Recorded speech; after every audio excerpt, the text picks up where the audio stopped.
Lepo pozdravljeni, tukaj je napovednik za novo oddajo Moj odnos do samega sebe.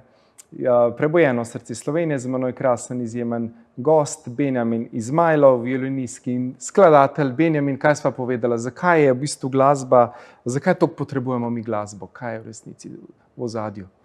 Glasba je neverjetna stvar, ki nas povezuje, ki nas dviguje, z njo rastemo, z njo se postajamo lahko boljši ali slabši, vpliva na rast otrok, na našo zavest, na odnos do življenja in je izjemno pomembna stvar v življenju slehernika. In zato lepo vabljeni k poslušanju te oddaje, kjer se dotikava od A do Ž in težko povedati vse, kar sva rekla. Enostavno morajo pogledati, ne? Ja, ni druge. Odlično. Hvala, torej vidimo se ta ponedeljek ob 17. in potem v ponovitvah. Glejte nas na Ljubljana TV.